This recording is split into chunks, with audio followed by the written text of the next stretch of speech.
All right, we are live. God, it wasn't showing me I was live. It was showing me it couldn't connect. Okay, how y'all doing today? Hey, it's Cajun Coin Hunter, aka Boudreaux, or the Heaven Rude Hat Man. All right, what's up, Mater? All right, that'll work. Uh, Tommy Hamlin, good evening. How's everything over in Ireland? Rail 9222, what's up on me? Jean-Marc Boucher, how you doing, man? Lots of fishing going around there. Man, I'm dark. Uh-oh, you know what? I need my earphones, earbuds, because I sound crappy sometimes. That's why. There's a fish. Okay. There we go. Now, my audio should be a little better. I usually got people that remind me, hey, put your earbuds in, but hey, Miss Amanda, Marines and Army Mom. Renegade, what's up, mon ami? Oh, I forgot to send you a link, Renegade. I will get you up. I will send you one here in a few minutes. All right, if you want to come up. Okay. Whoop, I heard my little beep. Okay. All right. First I'm gonna get my little partner right here in first. We got uh, we got Mr. Randy Torboli. What's up, little buddy? Oh, not much, Cajun. Hey, everybody. Okay. Now we got Mr. Mato's Workshop. What's up, mon ami? How you doing? Crystal took her son up to Oklahoma today because this Oh, past weekend was his birthday, so he wanted to go up there. But because without the truck and everything, no, it wasn't going to work out. And he wanted to go for 2 days. I'm going, no, I'm not going to be stuck here by myself with my mom for 2 days without a decent motor transportation. So, okay, so he went up there just for the 1 day, but she drove. okay. How you know, Randy? All right, I saw your video about the cyclone thing with the shot back. Yep, I'm still working on that. I saw you there in chat. I said hi to you. Yeah, I seen you. Okay, I forgot to get my chat popped out earlier. Hey, Renegade. Hey, Tommy.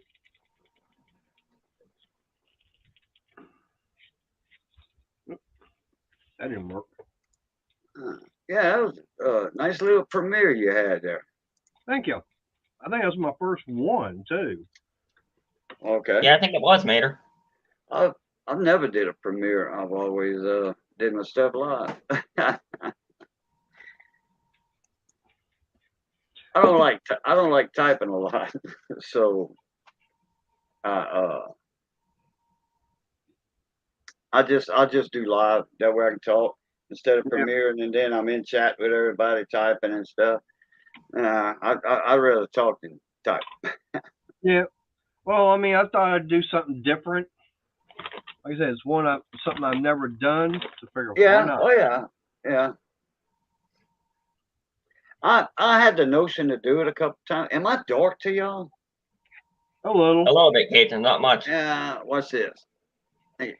Yeah, when you put your hand there, it goes bright. Like you need something to block the left side of you or something. Oh, I got lights. I got LEDs up here. I got LEDs behind me. I got LEDs on top of me, to the right of me. Oh, I should be lit up like daylight, you know? Man, I'm gonna have to get me one of them ring lights, I guess. do like me. Just get your light right above me.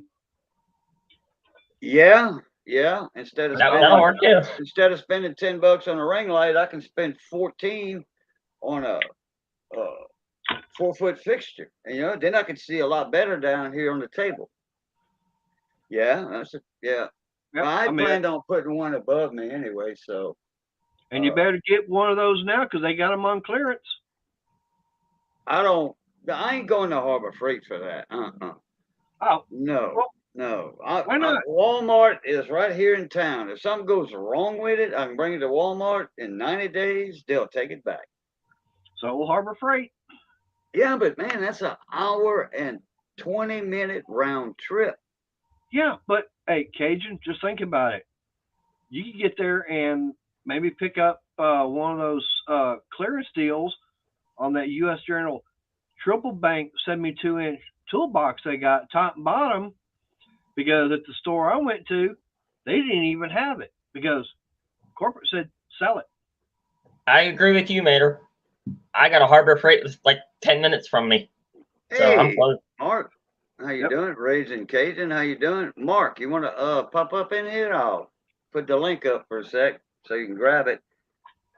So Silent Silver, hey, what's going on? Passing by and smashing that hook, smashing that like button. All right, Silver, go ahead. I did a premiere, but wasn't in chat because I didn't know I was supposed to be. Oops, my bad. Okay, Renegade. Raging. Yeah, I got to figure out some of the deals and details and everything. Working on that shop back, getting hooked up to that cyclone separator, because it's supposed to be powerful enough, but I don't know if it's just not pulling enough or what.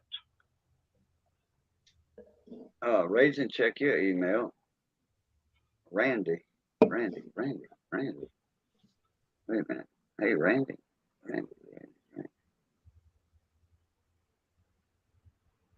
Yeah. Oh, that Randy. Okay, I thought I was looking for something in chat. You missed your own premiere, Renegade. Please. No, he didn't get into the Right. chat Well, part. yeah, he said he wasn't in chat because he didn't know he was supposed to be there. Crazy Catwoman, what's up? How you doing, girl?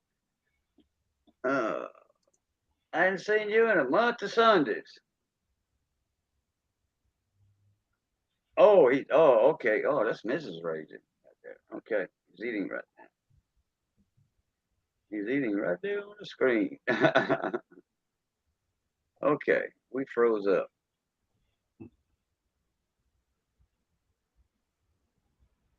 I'm froze up. Don't look like it on my end. Yeah, I don't see him froze up either, Mater. Nope. Everybody, just on my end, the picture was, I wasn't moving, and that didn't come up on the screen right there. I mean, I didn't see that on the screen until 3 seconds ago. So, and there's Miss Missy. Hey, Missy. Man, she beat up that stove yesterday and last night. I think it was like 3.5 to 4 hours she cooked that chuck roast down. That thing was so tender. Man. So what kind of trouble did the stove get into? Didn't want to act right. On the said, Bluetooth, it didn't want to act right on the Bluetooth. Oh. Bill Beckett, what's up? I was going to say, did it turn into a refrigerator? Might have turned into a washing machine. Oh, having it like that, Mater. I wish it turned into a dryer. The dryer's broke down. What's wrong with it? The heating element. So, but my neighbor's wife works at Cajun, which is the largest appliance and plumbing and electrical place in the South. And their main warehouse is here in town. And his wife runs the back warehouse over here, the warehouse right here. And not the big one down Magnolia Street, behind it, a block or so, 2 blocks. But they built a warehouse that's bigger than Walmart. I forget, it's got 400,000 square feet, 460,000, I think, square feet. I think Walmart's 300,000. That's one hell of a warehouse. Yeah, that definitely is. But like I said, they the main distributor.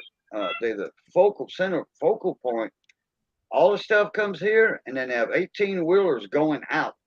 To all the other distributors, like in New Orleans, Baton Rouge, all that. Even New Orleans is not as big as over here. Now, I don't know if you know this, Cajun, but there is one brand of appliances that doesn't do anything else other than washers and dryers. What's that? Speed Clean. They don't do nothing but washers and dryers. Big Clean? Yeah, no, Speed Clean. They do nothing but washers and dryers. Speed Clean. Okay. I think I heard of that name already. Yeah, they've been around since 1908, I think, is when they came around. So they've been around. Jungle Bow Repair, Andrew. Who knows when they'll respond to you yet, Reggie? Okay, getting ready to sell one of my toolboxes, waiting on a response from someone. Oh, okay. Jungle Bob, what's going on, brother? You just popped in to hit the like. I was going to get you up here again. Still working on this tablet. Okay, Crazy Cat Woman. Miss Mercer, a.k.a. Miss Mercer. Bill Beckett. Let's see. Make sure I didn't forget anybody. Alan Silver, what's going on with the silver market?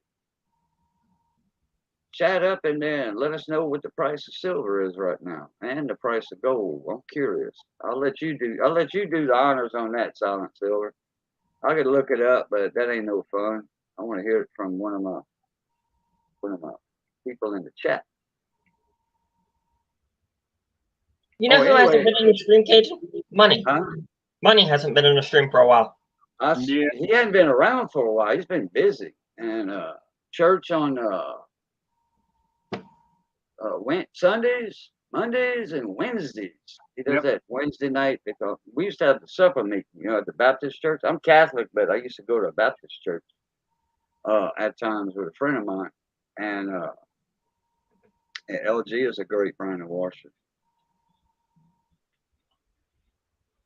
Well, I just got a heating element to get. My neighbor's wife works at the warehouse, and it's like $38, I think she said. But she gets a discount, so she'll get it probably for about 20. She said about $23 or something. I said, hey, I told Steve, my neighbor, her husband, I says, he asked me about my stove, that old stove I got right here. It's still by my workbench. And I told him, I says, instead of selling it to you, I says, you get me that dryer element, I'll give you that stove. He's like, oh yeah. I paid $100 for it, 110, and but it's set up for propane right now. But that's perfect for him because he wants to put it outside in his outdoor kitchen. So that's if he gets a house right down the road, they got an outdoor kitchen because they won't sell him this house. They won't sell it to him. It's a rent house, it's $500 a month rent. So they're making that money on the rent, I guess. But the landlord's responsible, the homeowner's responsible. Pipes freeze or air conditioning goes out, they gotta fix that. But you don't have that problem anymore when you sell the house. That's like my neighbor. Just got a new furnace a couple years ago, Cajun. Mojo, what's going on? Okay, what's that? It's like my neighbor above me got a new furnace a couple years ago, and then one they got, you can actually have it so it'll run off of heating oil, or you can have it converted to run off of propane or natural gas. Oh, okay. And it's the same furnace. Wow. Andrew said, Scott Keller, what's up, Mr. Briggs? Speed Queen quality went down when they merged. Oh, they merged with somebody. Silver is $23.55 an ounce right now. Okay, so it's holding pretty steady. It's still down there. Let's see here. What's up, Dancing? Bill Beckett? Hey, Dancing with Reynolds? That's him. Yep. Dancing? I'm way up in the chat. Oh, there's Dancing. I didn't see him. Sorry about that. the Oh, yeah, Crazy Cat. Danson knows about rentals and all that stuff.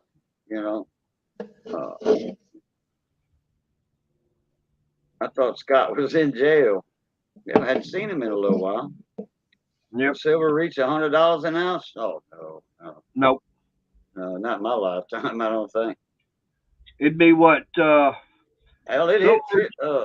it probably would when gold hits about 5,000 to 6,000 an ounce. Yeah, it depends on if the ratio is still 80-1 or whatever. Yeah. Okay, so then make it 8,000 for Yeah, gold. there you go. Yeah. I remember when it reached a peak one time. I think it was $60 or something, and that was just for a very short time. And me and the professor of coins, Ken Peavy, he passed away a few years back, and we missed that guy. He was a plethora of information. And anyway,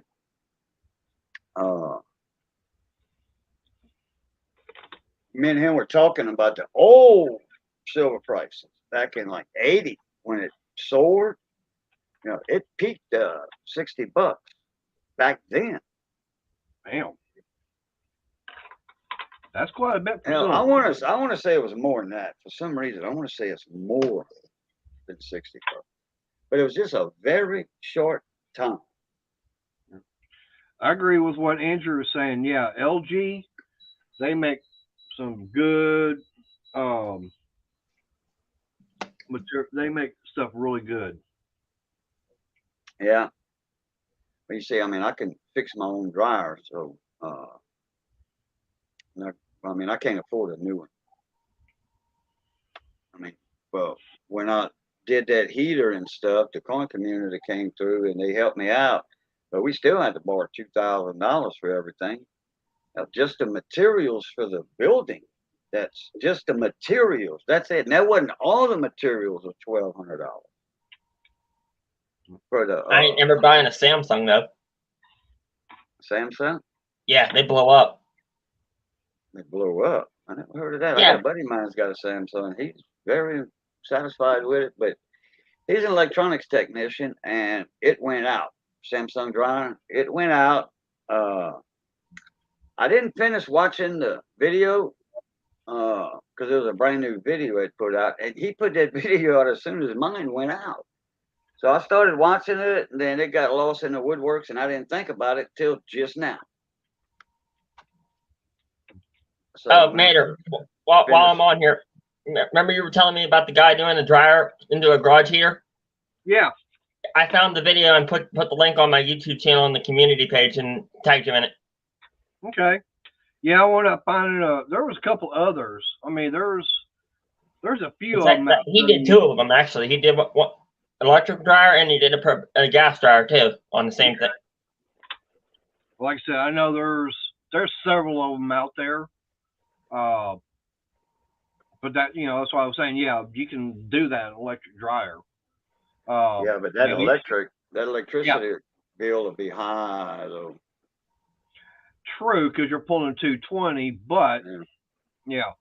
So you can take that gas burner out of that unit and set it up on a frame, mount it to a frame that you can have a welder build for nothing, or just bolt it to a frame that out of something, like an old basketball hoop or something, the rim. And we made a crackling pot burner with a basketball rim. So we did. 49.51 was the high. It says silver reached an all-time high of 49.51 in April 2011. Okay, no, I'm going back way before that. I'm going back 1980. Yeah, well, this saying it was the all-time high was April of 2011. No, but this was so. Me and Ken, we each had the charts. The silver chart on the price of silver back then, and we saw it peak. I want to say now this was just 6 hours. That's it. A lot of people didn't even know it soared that high, and then it dropped right back down. So I mean, if you were selling, and if you had 1,000 ounces, and you were selling, and when it reached that peak, you could have sold right there and got $20 more than when it what it actually was before it peaked like that. We have LG appliances, but the refrigerator went out at 2 weeks old. Really? That's well, yeah, fixed under warranty. Yeah, they probably changed the board in it. It's like we bought a GE dryer a long time ago. This is like early 2000, like something like that. Had it a week. Light bulb went. 2 days later, the heating element went, and a week later, the motor went. Jeez. So we ended up getting a brand new dryer. It lasted a week, did the same thing. So we went. That's when we bought the Speedwin to replace it, and how it lasted 18 years, and it still worked when we got rid of it to get this dryer. Scott said his Samsung fridge is 14 years old and 0 issues.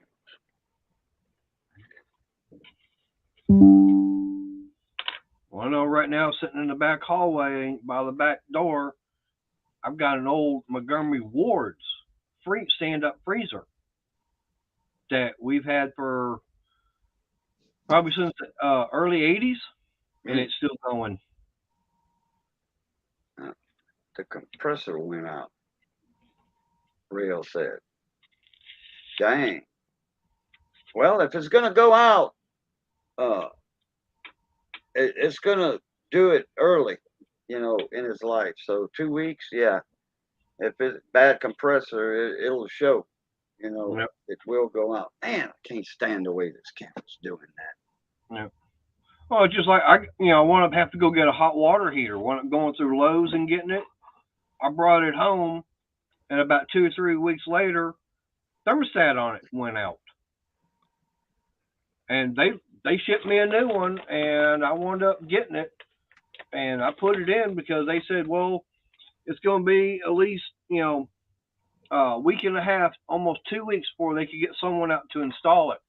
I said, how long would it take you to ship it to me? I said, about 3 days. I said, ship the damn thing to me and I'll put it in myself, and exactly what I did. And it took me maybe a couple of hours to do the whole thing. By the time I got the tank drained and everything, put it all back together and fire it up, and about 2 hours, and I had it up and running. That ain't bad at all, then, Mater. No. And that's been probably 4 years ago.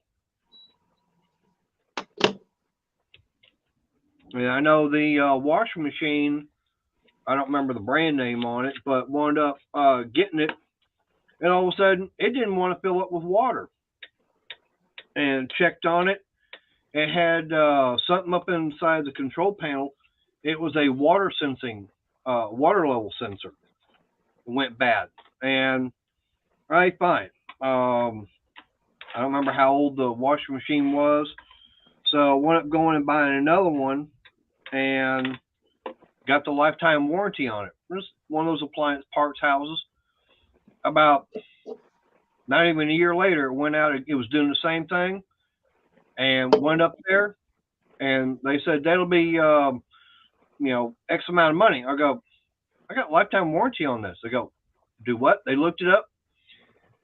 It seems that right after I'd bought that part, they decided to do away with lifetime warranty, but since I got it at that time, I was grandfathered in. Well, So if it ever goes out again, I can take it back up to them. Says, I need this part. cool Got deal. lifetime warranty. That's cool though. Okay, if your water level's acting weird, keep on wanting to run and run and run, not fill up maybe, or fill up, not stopping. There's a tube, a plastic tube, like, a miniature hose that attaches to your load switch, small, medium, large, Yep. and extra large, some of them. And that hose will come off sometimes, especially when you got one doing boogity, boogity, boogity, doing the jitterbug and all that all the time. Oh yeah. Mine did that. And I called Missy's uncle, and he says, your hose is off. So he was trying to explain to him, and the way he was explaining it, where the screws were and stuff to get the top part off, open it up. He was thinking of something else. Believe me, he was. And he was thinking of a dryer or something. Because I loaded it up. He didn't want to come over here. He said, bring it to me. I'll fix it free because you just bought it a couple of months ago from me. I said, all right, no problem. So me and Missy manhandled that thing. This is, I don't know, 4 or 5 years ago. And hey, Mad Dog, what's up, man? Mad Wood. Yeah, Madwood. I don't know why, Mad Dog. Sorry about that. You got that 20/20 vision. Yeah, yeah. 10/10 actually. Hey, history man. So he said, man, I thought about it earlier, and I was gonna call you, but he said, I figured you was almost here anyway. And sure enough, he said I was trying to explain to you the wrong appliance. So anyway, took it off, 2 Phillips screws and all. He said, look, there it is. Boom. It was a little tube. Hey, Miss Victoria Roman Carter, how you doing? Glad you're in the live stream. History man. Wow, what's going on, buddy? I still have my 79 GE freezer and it's still running. And proud of it. Sadly, my grandmother got rid of my 77 GE refrigerator. I like an upright freezer, like Mater was talking about. I do like an upright freezer. That's why I got my fridge here is a double door. The left side's a freezer from the top to the bottom. It's a freezer. The right side's the ice box from the top to the bottom. The refrigerator part. Oh, I've been doing good lately, Miss Victoria. That little stint I had in the hospital past September with a couple of surgeries. I'm eating 3 times as much as I was before, from the 2 years before. Or yeah. So, and getting my weight back because they starved me in that hospital. 3 weeks they starved me, man. Nothing to eat. Oh yeah, my son came in yesterday. He got in at 5 in the morning, and he knocked on the door at 5 in the morning, and I can't hear no knocking in the bedroom with that fan on and door closed and stuff like that. So anyway, he fell asleep in his Jeep. He's got a Jeep Cherokee Trailhawk. Michael, what's going on? Radio man, radio guy. What's up, Michael? Boss, back. We'll be in chat, in and out. Need to take care of some errands here. Okay, Mike, not a problem, buddy. Some hospital food tastes like crap. No, actually, this hospital food is good. I never got a chance to eat it both times I was in the hospital. Missy ate it though, and when they transferred me to 2 years ago, they transferred me to Crowley for that extended stay. Not extended care, extended stay, what have you, because my 17 days was up here in Eunice, and then I went over there, and Cyclops, what's up, Steve Rice? Cyclops Stacks in the house. Been a while, yeah, it's been a while. And Missy had a menu. They bring her breakfast, and she had a menu card. She put what she want on there: hamburger, shrimp burger, crab burger, fries. The crinkle cut fries, and big old long crinkle cut fries, like Raising Cane's chicken place got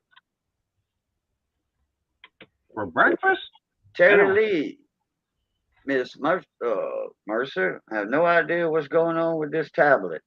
Miss, that's crazy cat woman. You'll get the hang of it, Miss Mercer. Mater, did you get a haircut? What? I don't know. You can't tell under that do rag. Yeah. I got a gig testing electronics. Got a gig testing electronics or jig, a gig like a gigabyte. Okay, used on railroad equipment. Just another chunk of circuits doing interesting things. Oh, okay. Nice. Uh, I probably thinking that got a 1 gig testing electronics used on railroad equipment. Oh, a gig means he's got the job. Got a gig. Oh, okay. All right. Well, I took it as a gigahertz or something, Oh, Yeah, that's what I was thinking too. high frequency testing equipment. I'm thinking like a band and everything, how they got a gig somewhere. Yeah, okay. Right. Testing use it. No, wait. I got a gig testing electronics used on railroad equipment. Just another chunk of circuits doing interesting things. So yeah, it's a piece of testing equipment. That's the way I'm reading it. Gig Right. equals job, 8 hours a day, 5. Okay. Been unemployed for far too long. Okay. Well, yeah, he Yep. was in the service too. He was overseas, Yeah, well, and like I was he saying, had his own FM radio station. yeah, He got with well, like his I was C. saying, He he got got with his. a job. He got with his CO. Yeah, I read it. He got with his CO to broadcast, to make sure it was all right. Now, he was only doing a watt, I think, something like that, just for a little area, in camp, not far out, because you broadcast too much, then the enemy knows where you at. Yep. They can track you down. Kind of like what they do at the like over here at the Motorplex, where they broadcast everything over the radio, but it doesn't go very far, just right there by the track itself. It's very low frequency. Missy says, not breakfast, Cajun. It was for lunch and supper. And for breakfast, I had eggs. What? You said she was getting like a hamburger or something like that for breakfast. That's why I was going, for breakfast? That don't sound No. She got her form, her menu with her breakfast. Okay, when her breakfast was served, every day it came with a menu card. And then she'd fill that out for what she wanted for lunch and supper. But that's not the way you were putting it. No, that's exactly my words. No, because I was understanding the way I understood it, and I guess Missy's going to agree that the way you were putting it was that that's what she wanted for breakfast. No, I said when they brought her breakfast, it came with a menu card. And that's what I said. Hey, nothing edited. What's going on, girl? How you doing?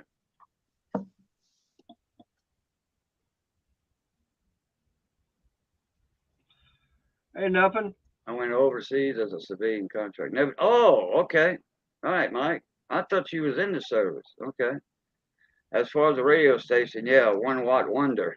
I forget what frequency he said he was on. He was like 100 and something megahertz. The upper band of the FM radio. We heard you, Missy. I got to tell you a funny story, Major and Cajun. What? This woman out by us, this is a long, long time ago, had a CB radio. I don't know what frequency she had that thing running on, but she'd be talking on it, and it would come through my damn answering machine. She had a CB? Yeah. She probably had a big old amp on it. I'm thinking so.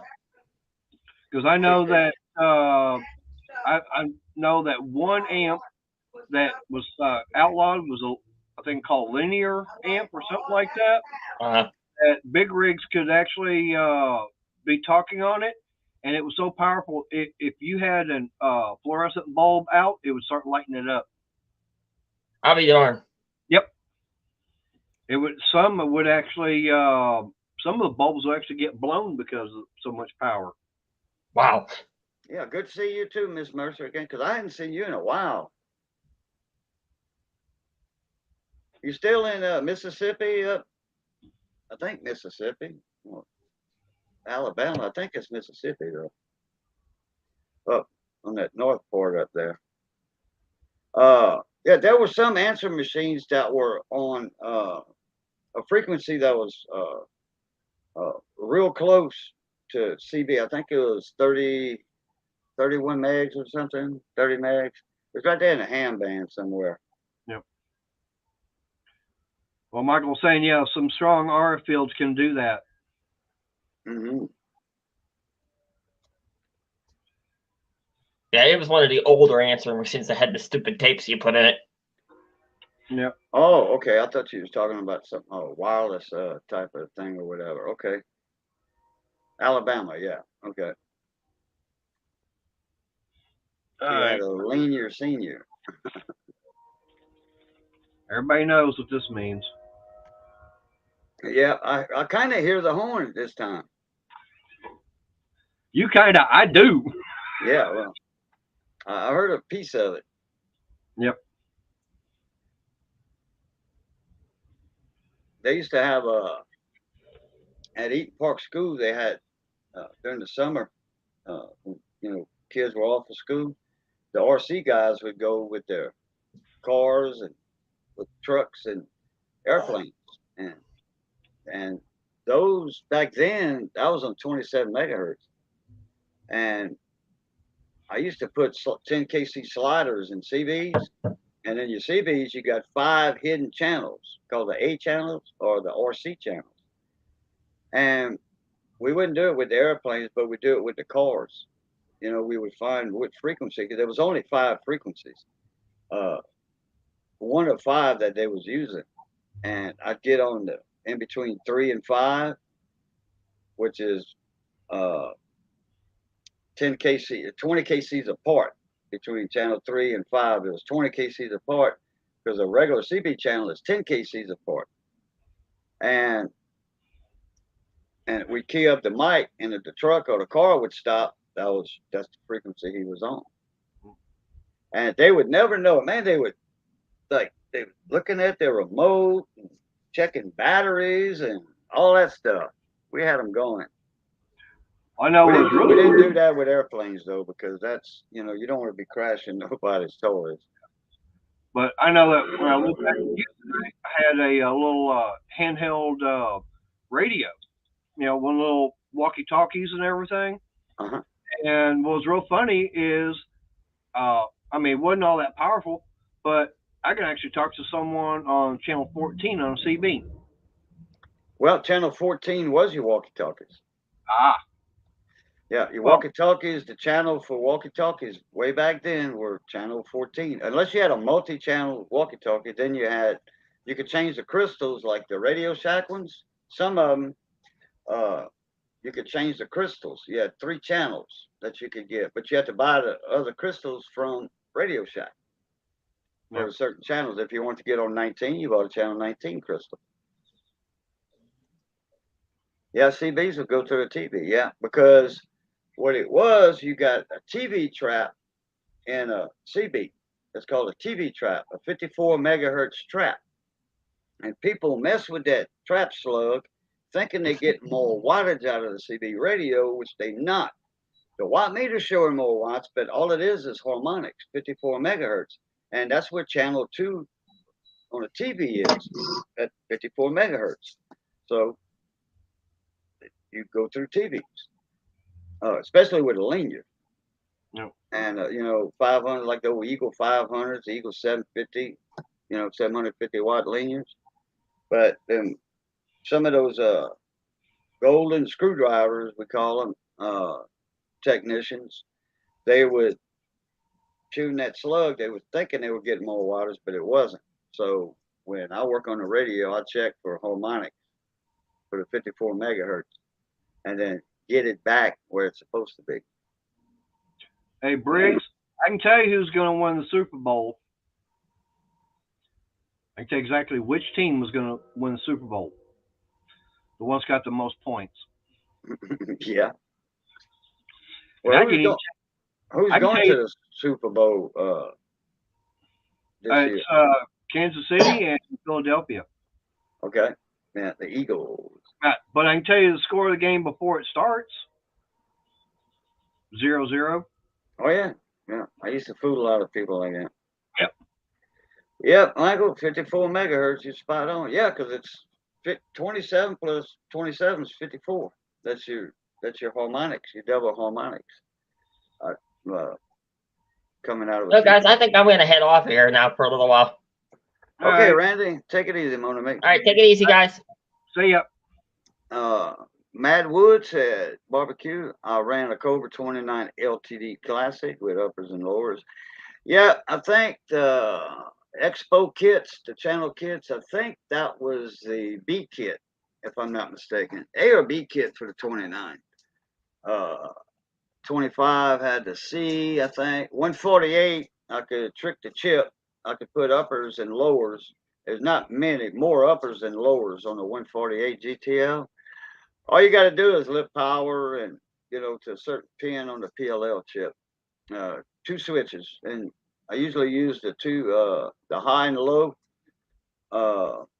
switch and the antenna noise level switch, noise blinker, because that was always on anyway. So you just bypass that one and run the wire, take out the wire or solder the wire that was going to the board to the other wire on the switch to the board. Your noise blinker was on all the time. So 2 switches on there. You got 2 up, 1 up, and then the other one up with the first one down, and then 2 up, and then I had the charts I would give to the owner of the radio. That way he knew where he was at. But radios come with uppers and lowers nowadays. The export radios, the Galaxies and the Connexes. I got a Galaxy and a Connex over here. It's transmitting on. It's not very many watts. It's like 2 watts. It'll key up, but it's on 24 something megahertz. So I think I got sums up in the oscillator, and I think it might be the main voltage regulator in it, because I'm not getting the voltage at pin 4 on the PLL chip. It's supposed to be 8 volts. I'm only getting 3.8 volts or something like that. Let's say the Navy is not fond of it, and people get found without a clue as to how. Okay, ever wonder why people get noticed running pirate radio stations in FM band? They tend to forget about the third harmonics. Third of 91.5 comes out 274.5, which is a military satellite frequency. Hell yeah. Okay. Navy's not fond of that. I'll bet.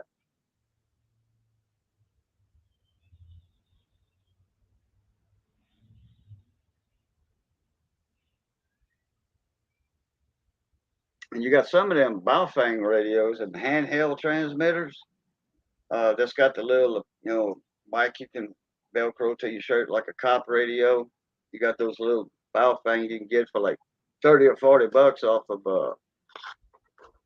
eBay or AliExpress or whatever. But now they come locked. You got to get the codes and all that. You got to be a ham operator to actually unlock it. But there's ways around that. Yep. But they get up to the 200 megahertz and 400 megahertz. That's something I never got into, was working with radios and stuff like that. And that's your dual bands. They got tri-band Baofengs out there now. I forget what other frequencies they go on. Well, okay, then answer this. I've seen that movie We Were Soldiers with Mel Gibson and everything. And yeah, I saw it. Right. And while they were training, they had that one part in the movie where the guys were listening and they were hearing stuff that was going on over in Vietnam. So was that on the AM band being broadcast over here then? I don't remember the movie that much. Yeah, but I mean, is something like that possible to where, I mean, what frequency or would something like that be to where you can hear stuff from on the other side of the world? Well, that's going to be AM for sure. My CW will do that too. You can skip on CW, but Spray can coins. How you doing, mon ami? East Coast Ken. What's going on, bud? I got that letter sent out to you, Ken. I just put the whole envelope in a bigger envelope, threw a stamp on it, got it out in the mail the other day. I remember during World War II, I think they were at 300 hertz on one transmitter. You remember the Kelly's Heroes with Clint Eastwood and Archie Bunker was in there, or Carol O'Connor? He was a general. Hey, don't They forget were at Oddball, yeah. little Joe and Donald Sutherland. Cowboy. Yeah. And Archie Bunker thinking they were talking in code and all that. He wanted to get what action was. Where's my box of medals? Where's my uniform? Anyway, they were on 300 hertz. When they were, that base station was listening to all the other gibberish going on with the tanks, and we need to build a bridge and all this, and they were on 300 hertz right there. Yeah, well, that's the AM. You could on 300 hertz. You can talk long distances on that. And your dipoles, I mean, them antennas, that's so low in frequency. Your antennas are so damn long for a dipole, you know. All right. Michael, I was just kind of wondering, 'cause like I said, I've seen that from, we were soldiers, and didn't know something like that was possible to be here in the United States and hearing something going, going on from Vietnam. Oh yeah. It's like, was that real, or was that just for the movie? Because the book. You can talk from here because my buddy, he's a ham operator, Barry Payton. I forget his call sign. He he talks to Vietnam, Japan. They I forget the name of it. Bouvet Island right now. There's a bunch of hams over there, and they took this huge sailboat out there. It's an island, a barren island, but the band is open now.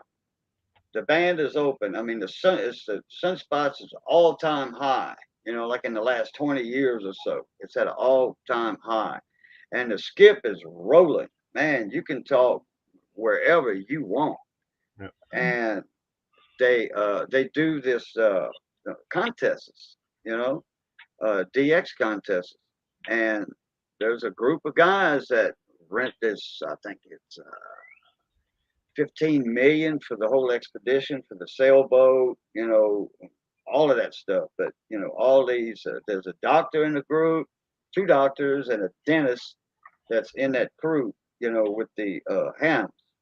And they all put in and everything. It costs $15 million for that excursion. And they got like almost a straight up cliff. They got to go on from the beach to the top of this island. And it's down there by, in between South Africa and Antarctica, this island. And it was discovered by a French explorer. That's hence the name Bouvet Island. And I forget I could look in my history, and I could look up the call letters for that. It's 3J something Y. Anyway, I could probably just Google ham radio on Bouvet Island. Bouvet, I think, or EAUT, something like that. Well, Michael, one thing I just got thinking about is, I figured, something like that is possible, considering the fact that you've got NASA talking to the astronauts that were up there on the moon, and look how many millions of miles that was. So if they can talk to them up there, I guess we can, hear, radio from down here on the Earth, no problem. Yeah, they had ultra high frequency for that. Yeah. Plus those antennas they got, them dish antennas, them huge antennas. Yeah. They can put out some signal. Yeah. Now, Ken, that doesn't count if you're sitting over in Laredo talking to somebody in Mexico, because that's right across the border. That's easy to do. But like Michael was saying, it's not reliable, because you can be talking to somebody, Skip, like you were talking about earlier, around the world. Right. like they were next door to you in the same room with you, just having a conversation, face to face. And then all of a sudden, boom, they fade out and they're gone. Yep. So it's not reliable like that. Right. I mean, they had to tune everything in, but I mean, like I said, they were. I don't remember what state it was that they were. I know somewhere in the South. Now, exactly what military base they were at, I don't remember offhand. But all I know is they were out there training, and they come, across the guys that had the radio and everything, and they were standing around listening to what was going on. And that's when Mel Gibson starts talking about the Indians and everything. But he told the guy, says, "Okay, you're my radio operator." I'm gonna have to rewatch that movie. I do like. I'm trying to remember the older guy, Major Plumley. Trying to remember what that character's, what actor it was that played him. But I do like what his comment was after what Mel Gibson had said about the Indians and everything. Because Mel Gibson was talking about how the Indian tribe and everything, as someone was, one of the guys was growing up and everything, he called all the older men of the tribe grandpa and everything. I'm gonna have And to rewatch that movie. Oh, good. It's a good one, yeah. I mean, of course, you got Too Tall in there, who was the chopper pilot, Snake Eyes. But yeah, it was like. Oh, didn't Too Tall get killed or something at the end? Or one of them pilots? No. One of the pilots, huh? Well, they had a chopper go down at landing zone X-ray. Okay. But that was, like. Because I remember that. That was shortly after the skirmish and everything had happened.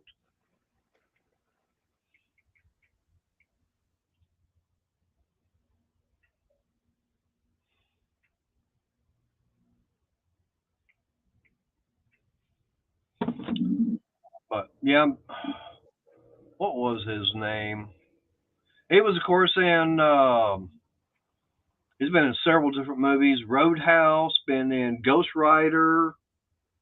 Sam Elliott. Oh, yeah. Yeah, he turns everybody and says, "Any one of you some bitches call me grandpa, I'll kill you." I got to rewatch that movie. I must have just seen parts of it or something.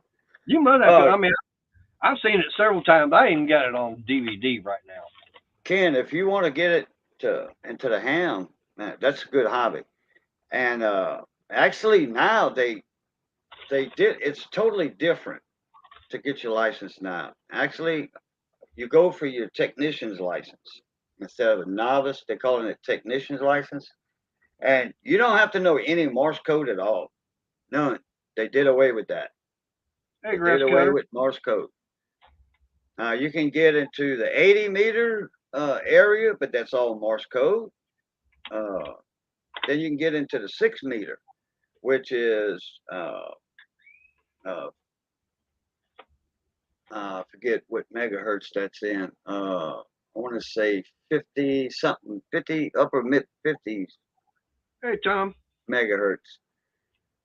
And you can make your own antennas because the elements are not that long. You can make your own 4-element beam with some PVC and Romex copper wire. The frequency is up there a ways, so it's not as long. The elements are not that long. Like CB elements, if you want to build a single dipole, a half-wave dipole is 9 foot for your top driver and then 9 foot down for your ground element. Now, a full-wave dipole is 36 feet total. So you're looking at 18 foot for your upper element and 18 foot for your lower element. So, yeah, and then you got your feed point right in the middle. And if you got a real tall, big old tall tree, you can string up, a full wave dipole for CB, and you can get out with that. Now you put it on the flat side, and you can talk skip on the flat side. On the horizontal side, you got your vertical side, which is straight up and down. Then you got your flat side. If you ever see a ham operator's house, the towers, at somebody's house, and you see a beam that's straight up and down, or you see, and then because they usually uh, do different band antennas, and more likely you'll see one on the flat side. Hey, grass cutter Palmer. How you doing, Tim? Oh, Tom McGee. Tom McGee, how you doing? You talking about that? I remember seeing someone's house in the backyard. They had something probably 25, 30 foot tall, and it was just a triangle style pole and everything that went up. I mean, definitely it was, three corners. Yeah, it's right. like a Rome tower. Right, but they had that up in their backyard, and I didn't know what it was. Of course, that was back in Houston, and someone said, "Oh yeah, well they do their ham radio operator." Okay. Mm-hmm. And I never thought any more of it. It's like, okay, I mean, hell, your kid and everything, you don't get interested in something like that. Circular polarization had that fight a few times as well. Circular polarization. Are you talking about getting into the Y-quad Yagi style, Mike? Because I know there were some antennas at 27 megahertz. You can make a loop dipole, a loop. Triple MMM over in California built one for his Suburban, and it looks like a little luggage rack on top. Not a luggage rack, but a luggage carrier on top of his Suburban. And actually, it's a round dipole antenna. Oh, it's going good, Tim. Oh, I'm bushed, though. I'm tired, man. My son came in yesterday at 5 in the morning.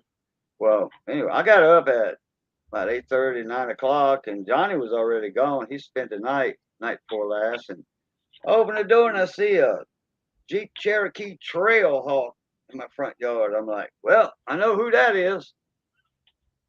And my son loves his Jeeps. And I didn't see nothing moving in there, so I rap on the window and didn't see nothing move, so I rap on the window again, and he's up, and I could barely see his hand through that tinted window. The side window I was looking at. Should have looked through the windshield. But anyway, it was him. He just got in from Oklahoma. 9.5 hours straight through, he says. Well, yep. And that's where Crystal's at right now. He's up at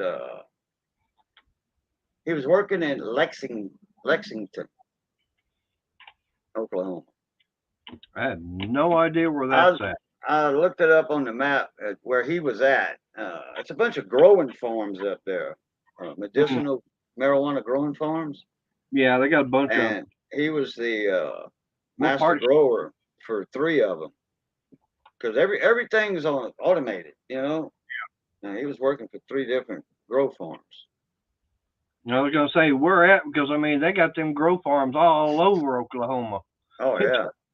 Well, that's what I said. It was Deer Creek Road, Lexington, Oklahoma. Now okay. I didn't expand the map out, because he was explaining, it's hill country. Okay, it's that part of Oklahoma. It's hill country. That's Oklahoma. That's all of Oklahoma. Well, some of it's flat too. Not much. I've been up there several times. It's used on some space applications to overcome some kind of issues. Ever see the egg beater antennas used for getting WX sat pitch? I think so, yeah.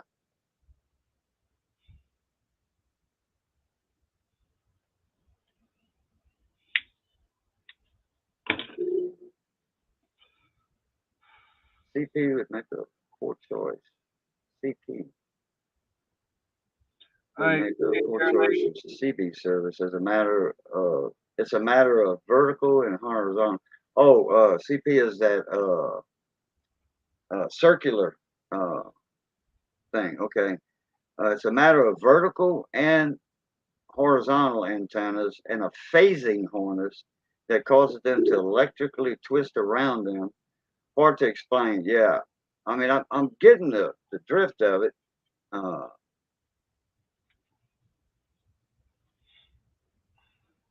a phasing harness. Is it out of phase? So many degrees, or Hey, Kevin. I'm gonna have to look that up. I'm pretty sure I've seen those antennas though,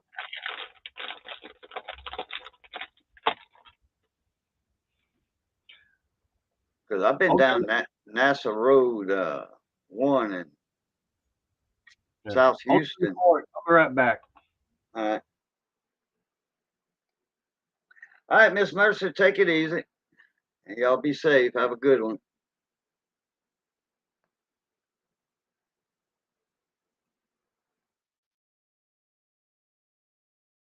Circular polarization. I have to look that up. In fact, I think Barry might know a little bit about that.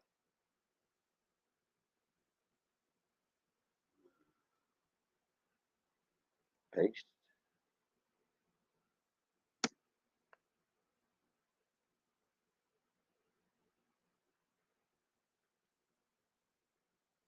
And my son I got defragged my computer yesterday, and then my son got inside of it, and they had a bunch of stuff that was run on startup, and he got rid of all that. So my computer's kind of freed up right now, and I'm satisfied it's faster. But okay, let me check the images on Google here and see what that animal looks like.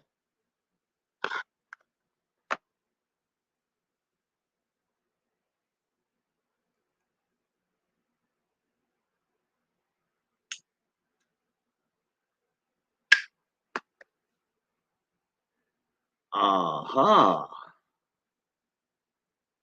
It looks like an auger bit. Linear, circular, elliptical.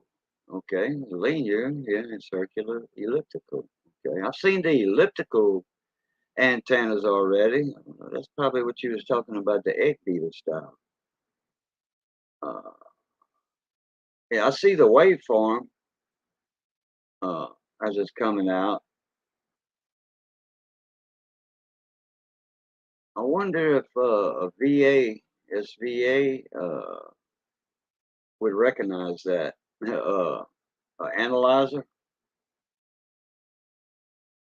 I wonder if a simple one would recognize that the way that frequent uh,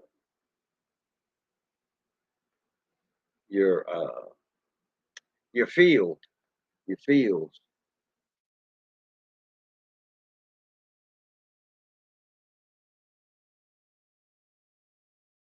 Oh yeah, okay. I see the satellite up. Yeah, okay.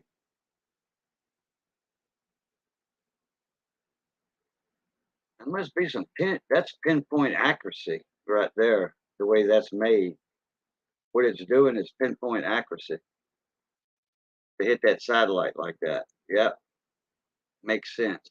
Auger bit is a good description of what it's doing. You know, if humans could see RF instead of optical light. VNA, yeah, VNA. Not sure it would do that. Right. Yeah, I didn't think it would.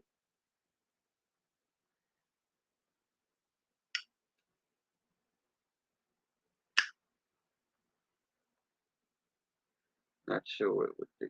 Correct. Renegade dancing. We had breakfast for dinner. Yeah. Eggs, grits, sausage, bacon, pancakes.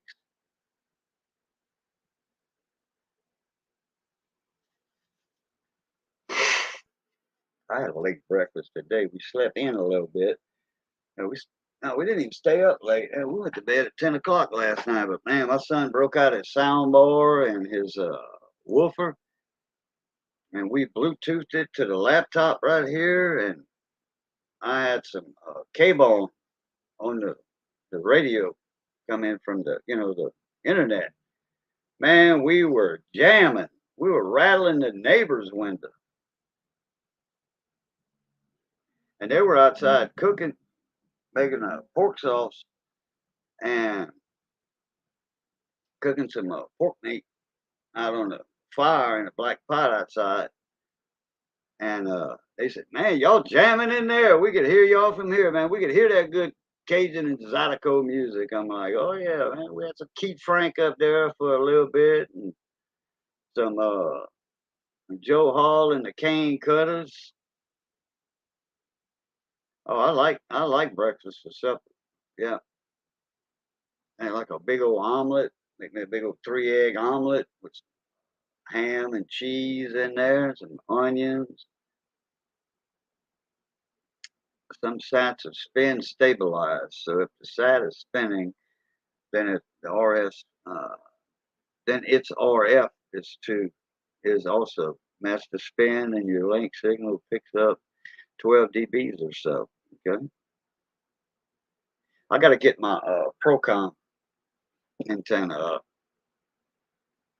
It's almost this one is uh, Antron 99. It boasts 10 dB gain, and I doubt that.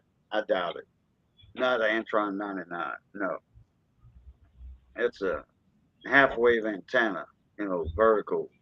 You can get the A9. You can get the Antron radials for it. The ground plane, your 3 radials for the bottom, but I doubt that because the Procom they rate that at 5 dB gain. But that's easier to believe than a 10 dB gain. Now there's some elements, three element beams that don't even boast a 10 dB gain.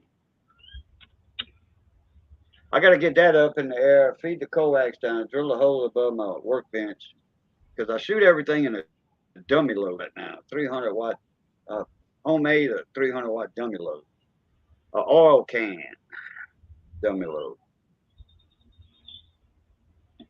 because it's got I think it's 5-watt resistors in there. I think might be 2-watt, might be 5-watt. I want to say they're 5-watt. I eat breakfast 3 times a day. What? I forgot to put the can in there. Forgot to put what? Can? Can? Yeah. I can eat. I can eat breakfast. I can eat. Oh, okay. Yeah. Yeah, you sure did, Mike. Yeah, I've got that in my download somewhere. In fact, I shared it with a buddy of mine that works on generators.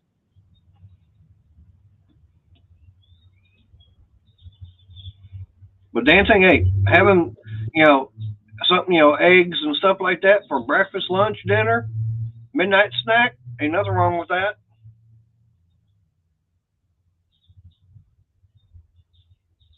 Yeah. Oh, you ought to see what I make. I'll make basically lunch as or breakfast, for lunch here at the house. Take the sausage, bacon. Well, I'm out of bacon now. Used it all up yesterday. I'll take the sausage and get that all cooked up. And while that's cooking, I'll take the potatoes, get that all diced up, put that in there with some onion. Then put that in the bowl. Once it's all cooked, put that in the bowl, put a layer of cheese on top, and put me a couple of fried eggs. There's lunch. Basically, my version of a Waffle House breakfast bowl. Except I don't have the French toast, or I don't have the toast going with it. We are talking omelets and pancakes, eggs and bacon, not that crawfish on toast stuff. I got a pound pound of crawfish tails in the freezer Missy picked up the other day at the store. And it's not Chinese crawfish. It's not the Boudreaux brand crawfish or the Bernard's brand. They got two brands of crawfish. They got Bernard's brand, that's Chinese. It says product of China right on the pack. And it's only 12 ounces, I think, instead of a pound of 14 ounces. I think it's 12. But we got a pound bag of tail meat with the fat. You know, you got to have that fat in there to make that gravy. Make it stink up real good. We're gonna make a crawfish etouffee. Probably So Wednesday. so he's not going to eat raccoon, but he'll eat possum. Okay. Oh, I'd rather eat a coon than possum. I've never had either one. I think No, coon's good. I've ate coon. That's good. now I've had rabbit, and that's when I was on the. I can't remember if it was my second or my third cruise I went on, and one of the nights, at the main dining room, they had braised rabbit as appetizer. Wow. Yeah, because Missy said I've ate coon already. It's good. yeah, but all I know is that when you go to the main dining room at night, you get one side. That side of the menu never changes. It's always the same thing throughout the whole cruise. On this side over here, everything's different, and they got a thing. One section is like, "Why don't you?" It's like, "Well, you never tried it, so why don't you?" Right. They give you like some different options. One time they had braised La rabbit. Some la pan. Yep. I'll eat possum for a coon. I don't know. Possum's greasy. A young coon. I ain't talking about a big old rocky raccoon. I'm talking about a young coon. Yeah, with you saying being greasy and everything, it just makes them slide down easier. Just like an oyster.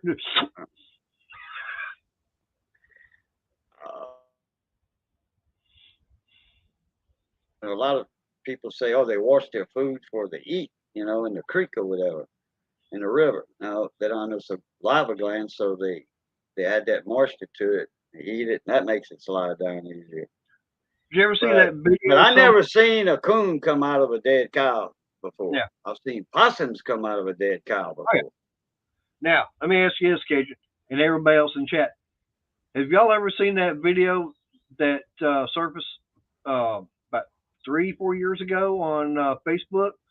It showed someone walking up to a raccoon and handed them some cotton candy. It was right there by the water and everything. Someone handed a piece of cotton candy to a raccoon. He goes, okay. He puts it right in the water and it all disappears. And that raccoon looking down like, where'd it go? I think it's one of the funniest videos I've seen out there. Let me do something here.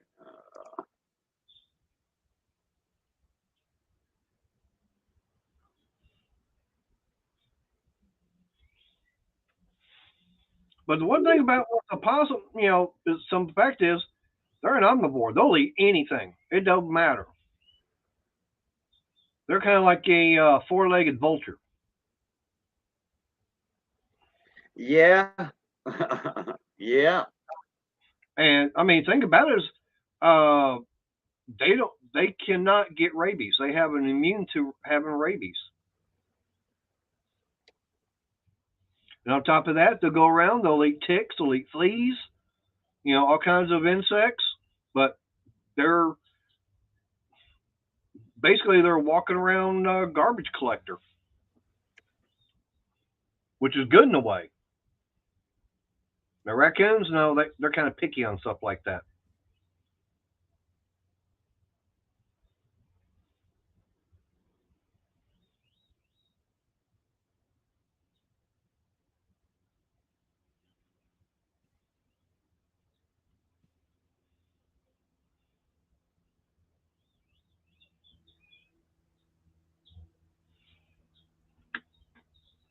some more low-flying airplanes around here today. Oh, do you see? Yesterday the military took some target practice on that Chinese weather balloon. Oh, they did. Yep, they I, said I, okay. I looked it up today for an update or whatever, and they were saying that they didn't want to shoot at it. Really, I mean, if it's something small they shoot it with, it's just going to linger up there for days before it'll actually come down. No, But it'll they come shot down slowly, though. Did it come down? it. No, uh, they've actually shot it down. They fired a missile at it, and it went down out there in the Atlantic. It went for a swim. Oh, so they waited till it got over the water. Because, man, them balloons are huge. Yeah, yeah, And yeah. then they got all them solar panels and stuff, that it was carrying, Right.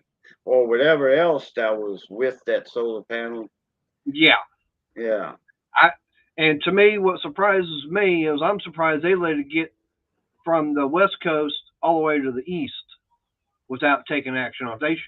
That thing should never have made it past the Rockies. Well, it went out the East Coast. Yeah, they shot it. It's out there in the Atlantic Ocean. Okay. Because I saw the map where it was like the course from China over the Aleutian Islands. Right. And like strategic points, pipeline and stuff, and then Canada, and then came into Montana airspace, right over some strategic Yeah. points there, and then down, and that's the last that map showed. Well, I saw it. They wound up doing it yesterday, sometime in the evening. But yeah, they shot the thing down. They had I don't remember. They shot it down over Myrtle Beach. Yep. So it wasn't all that far from Ken. He probably saw it getting shot down then. But yeah, they shot it. I mean, they showed the video of it getting hit and everything. Oh, and okay. I'm gonna have to look that up. Everything at the very bottom, because they hit that balloon right there at the very bottom where all that equipment and everything was. That balloon went bloop, and everything went straight down. I think China had said, "No, that's not ours. That's not ours." So No, okay, well we gone. Oh, they did. No, they said it was. It was definitely a Chinese. They were saying it was a Chinese weather balloon. Balloon, yeah. Yeah, and I'm calling BS on that. But I'm surprised it took them that, the U.S. government that damn long just to get up there and get it down. Well, all that stuff up there was very huge. It doesn't look that big up there, but it's very huge.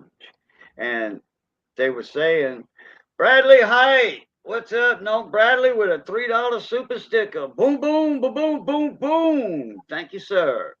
Yep. In fact, I was supposed to send you a link, and I forgot. Yep. How you doing, Bradley? But yeah, that was what I was going to say is, that balloon got shot down, but why they let it? They didn't want to, because they didn't know where it would land over land, and like I said, that stuff on there was huge, and they didn't want to like inflict injury on somebody or fall into a house or something. They could have shot it down when it was over Alaska, because think about how Montana, that's wide open, wide open. I mean, they could have done it anywhere up there on the West Coast. So that's what I'm saying. If they said, "Oh, we didn't want to take a chance," I'm going, bull butter.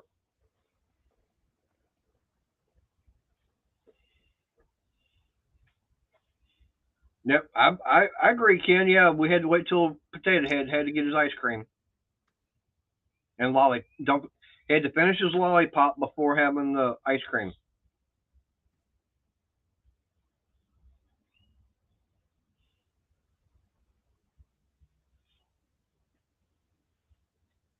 But now, like I said, I didn't know if you saw that or not, because like I said, I know that was on Facebook earlier.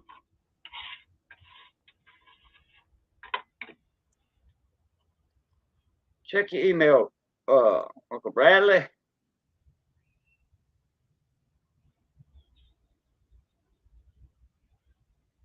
And you too, Michael.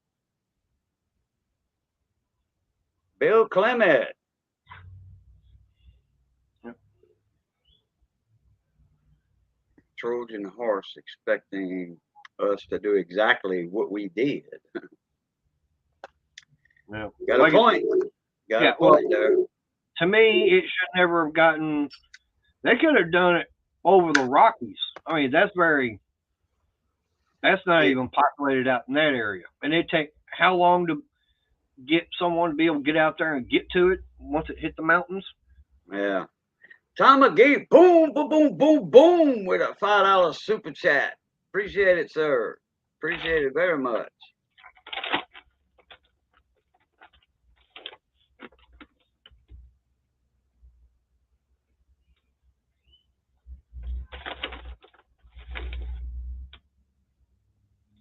Now they're saying it was a surveillance balloon.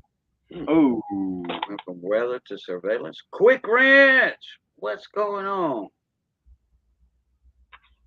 All the free ice cream he could ever want. Okay, we saw that comment. I'm going to have to strike that one. Sorry about that. Sorry about that, Quick Wrench. They got on, they deleted Daryl's stream, one of his live streams. Because of that. Almost that same reason. And he's not monetized. I am, so. He's monetized, I think. Daryl? I thought he was. Oh, okay. I didn't think it was. Edinburgh. Oh, I'm on the phone. Going to pick up Trish. Okay. All right, Uncle Bradley. No problem.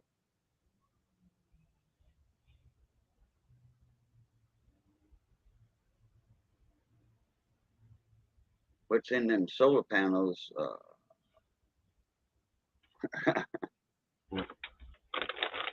Never know. So, Quick Ranch.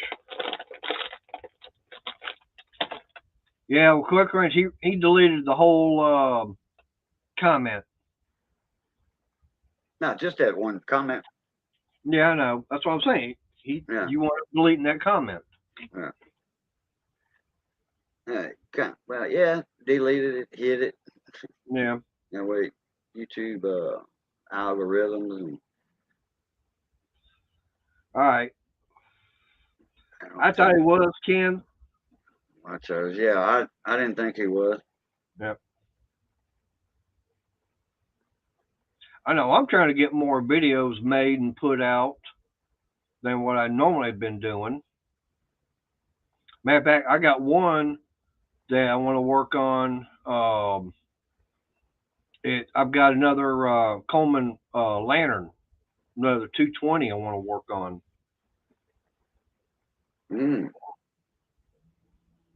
Well, side effect of only doing lives for the watch hours. Hell, I got all my watch hours live streaming, but I was doing my wheels, my silver wheels, gold wheels. Man, I had 60, 70 people in at one time for 5, 6, 7 hours. I mean, my watch time did good, but also I got hell within 8 months I was monetized on my Cajun coin hunter channel. Within 8 months I was monetized. Yep. But what helped was I got involved with this multi-channel giveaway, 14-channel giveaway, and we were it was me and Michael Kittle, Real Coins. We came up with the idea. Michael had mentioned it one day in one of my live streams, or one of his live streams. I think it was mine actually, and I was like, yeah, let's do a multi-channel giveaway. That would be awesome. So we put together a 14-channel multi-channel giveaway. We gave away a BU 1909 SVDB Lincoln wheat penny. Like it was $2,000 value. One of the how they call that, the father of the Wheaties. You know, the main dog of the Wheaties. That's the one that's most sought after. The 1909 SVDB. And this one was graded by PCGS and MS66, I think. So that's a nice penny. Look that up, Mater, if you don't mind. Hang on, I'm working on something else. Oh, well, I'll do it. I'll get my coin book here. Get it up. I need to put it back in my shortcuts.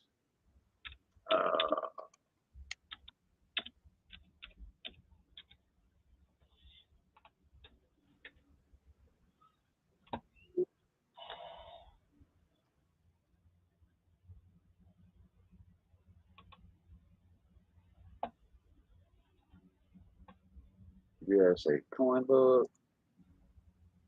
Oh crap! It had a link in the Wheaties right there. I could have went straight to the Wheaties.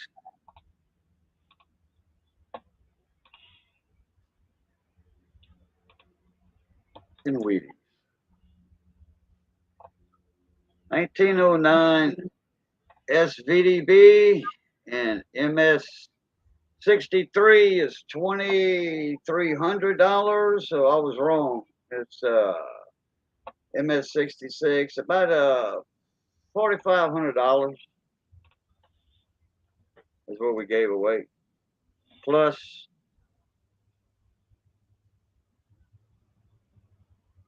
waiting on 100 subs. Mater's Workshop waiting on 100 subs. It's supposed to be 1,000. Oh, okay. It's supposed to be 1,000, not 100. Okay. Well, Robert Pinto, 5K. Yeah, maybe so. Robert.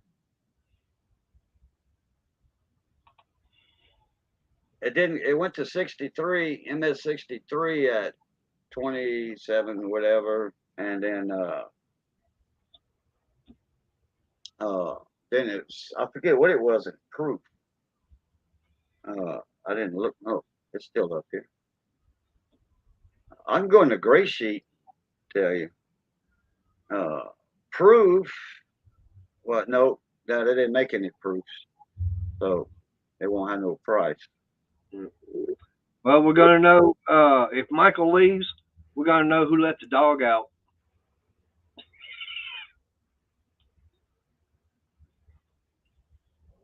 My Beagle Molly has given me the look that is an indicator that a walk is needed soon. May have to blast while the dog whizzes. Okay. Yep, like I said, we're going to know who let the dog out. Yeah. Well, come on back in, Mike, when you finish with that. And I sent you a link, Mike, to jump up. Let me see.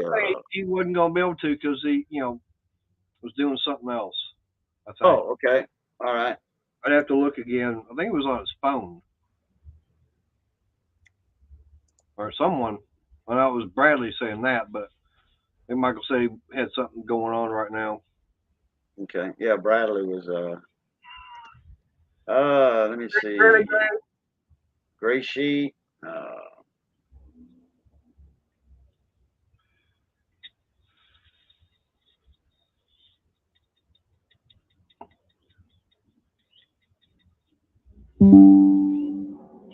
I got 30-minute countdown.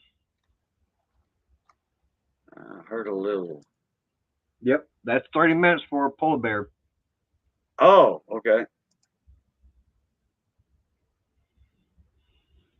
Oh.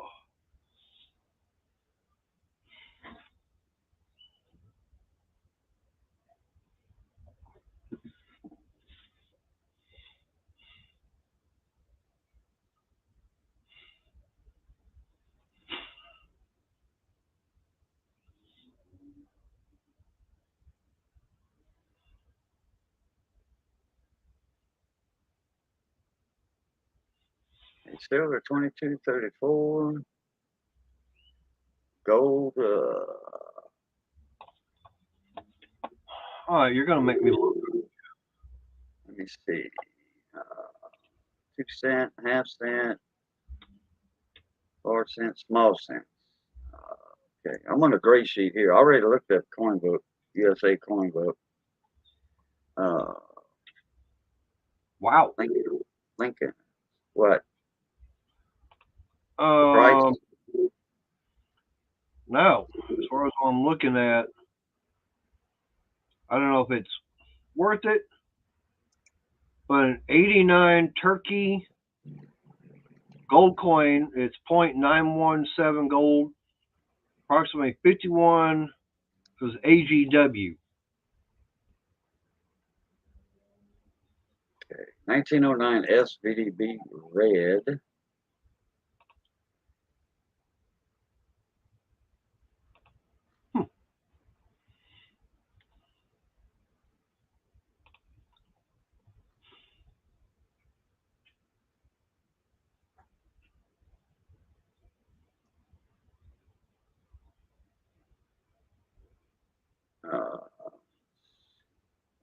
Details.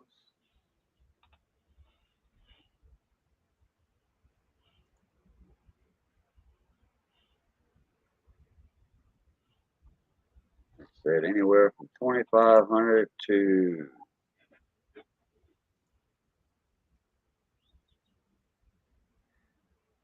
2,500 to 180,000. Well, That's going to be a MS-69, MS-70, and I don't know the population in those two. I'm in the wrong.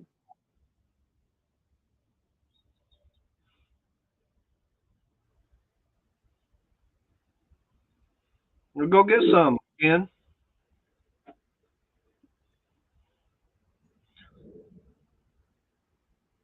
Trying to figure out what gold is right now.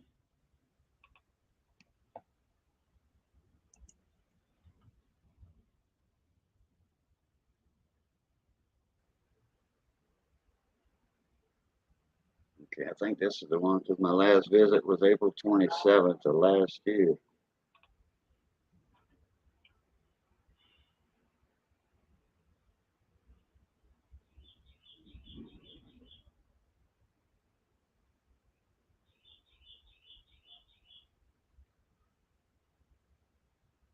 Click on that.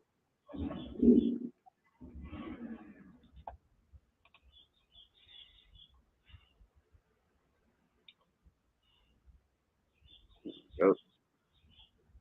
Uh-oh. This is maybe the same thing.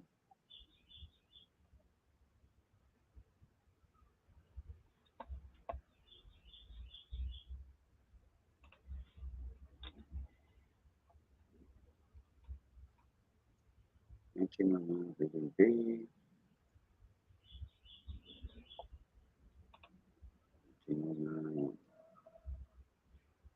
SVDB red.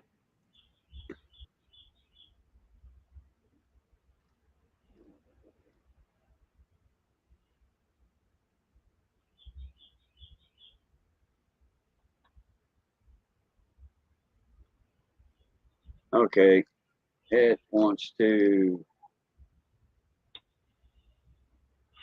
log in. Ah, gotcha. And I know that feeling on that.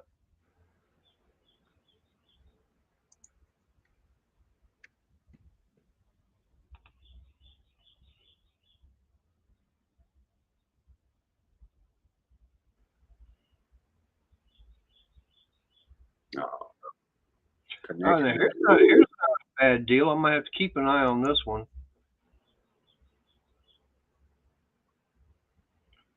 One silver trade unit, 1 troy ounce. Okay, I'll do that later.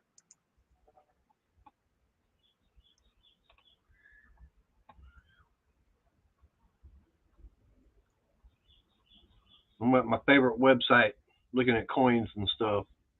Oh, okay. But a troy Cool. ounce silver. Oh, well, 31 grams is a troy ounce.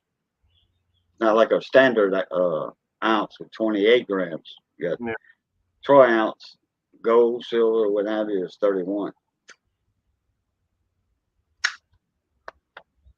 So What kind of coin is it? that's a hang on, let me go back to it. It's not a coin, it's just a troy ounce bar. Oh, okay. Yeah. Sunshine silver, Mint, or silver trade unit, 1 ounce. that's generic then. Yeah. I mean, current bid on it's $10.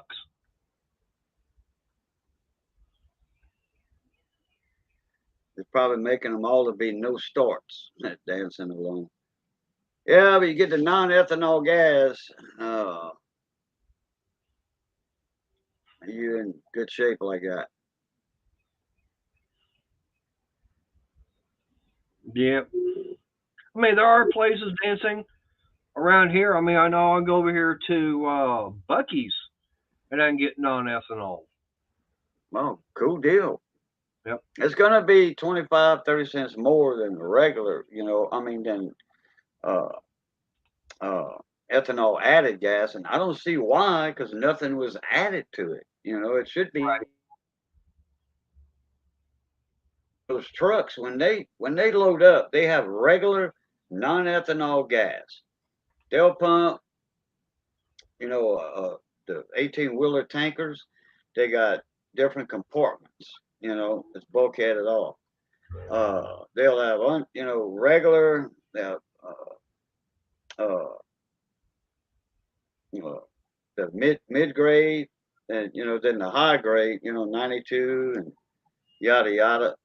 So, and then they pull up to a separate facility, and they just type in how many gallons of gas they took into that one compartment, and it adds the proper amount of ethanol in it.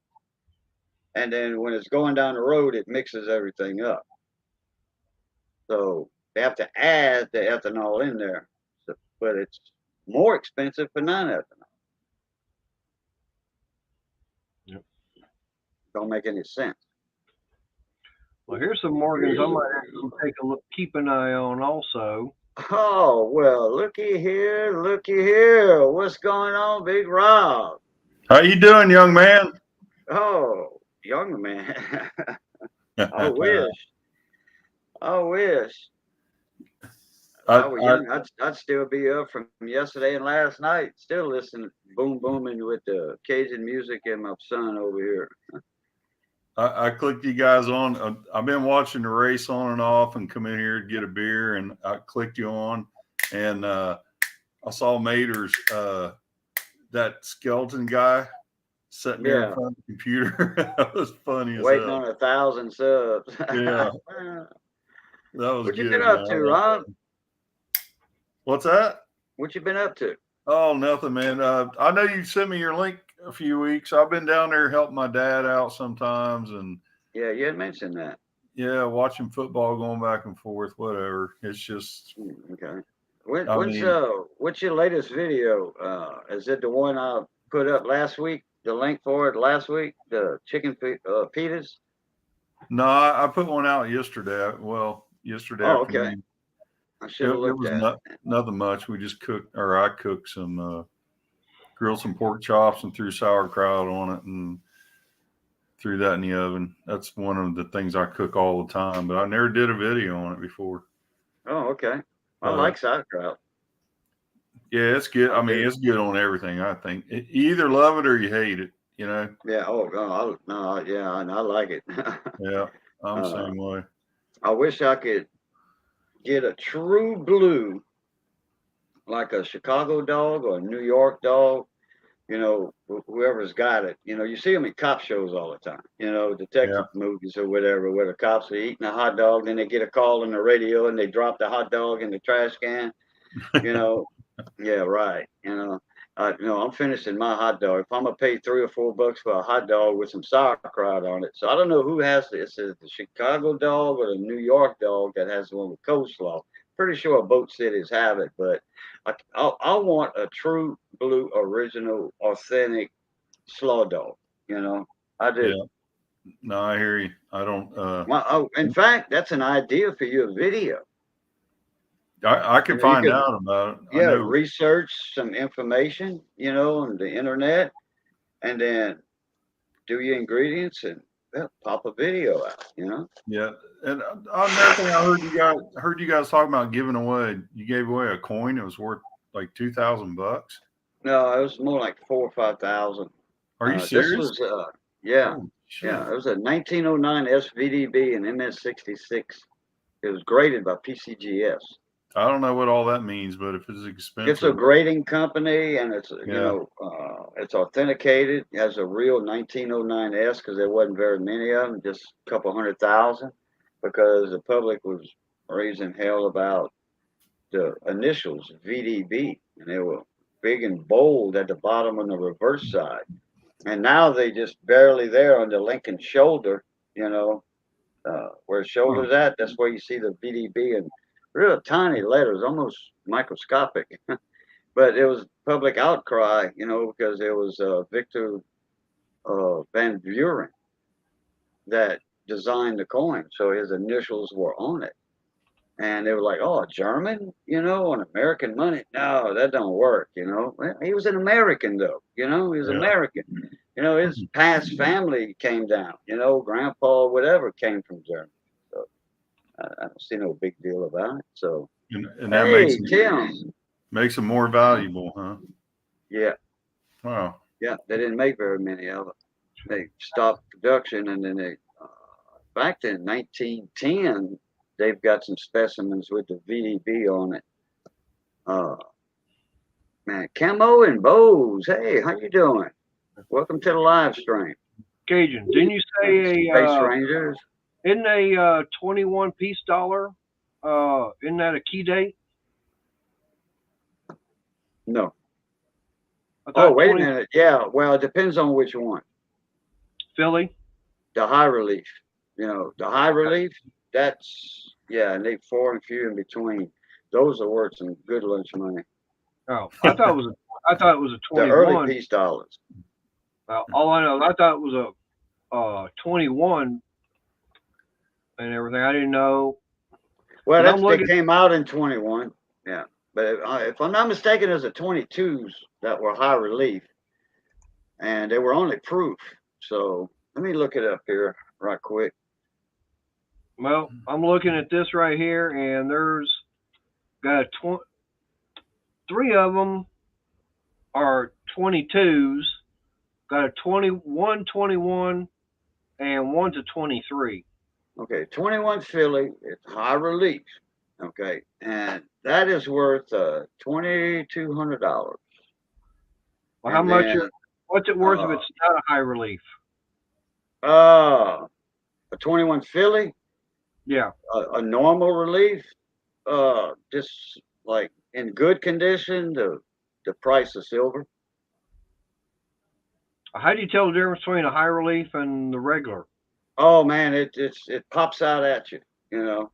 But if somebody's got it on auction, it won't be a high relief unless they're an amateur, you know, and just don't realize what they got. But a 22 Philly high relief, okay, this is where I was talking earlier about 21 and 22 only available in proofs. The 22 Philly high relief, they only made 35,401. And proof 65. Now they can have higher than that. Okay, proof 67, 68, what have you.